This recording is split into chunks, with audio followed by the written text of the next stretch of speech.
Was taken to the hospital yesterday morning after an encounter with a tiger shark off Kewalo Basin. And our Casey Lunn is live there this morning where warning signs are still up. What else can you tell us, Casey?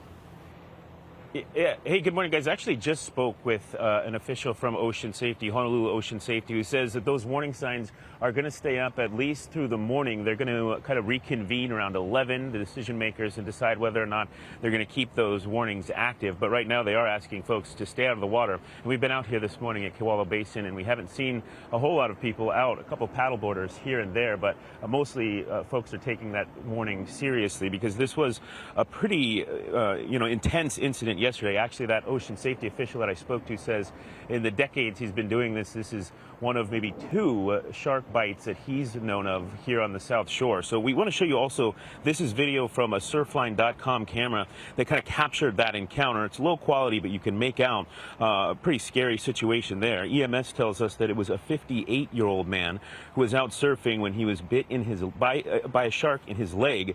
Nearby surfers were able to help create a tourniquet eventually to stop the bleeding once they got him to the shore. EMS then came on scene and took him to the hospital.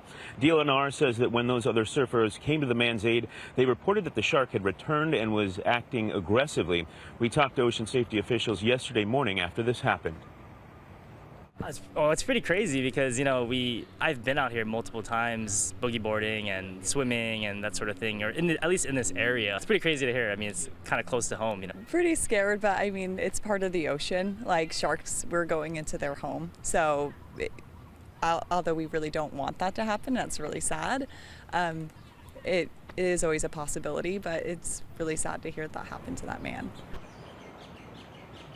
And again, EMS, ocean safety officials say if it wasn't for those surfers, those fellow surfers that came out here and jumped into action, could have been telling a much different story. So kudos to them, though. Like I mentioned, they will keep these signs up, the warning signs up, until at least 11, possibly noon, when they'll make a decision. But so far, they haven't seen that shark back out here since this happened yesterday. We'll keep you updated as we learn more. For now, we'll send things back into the studio.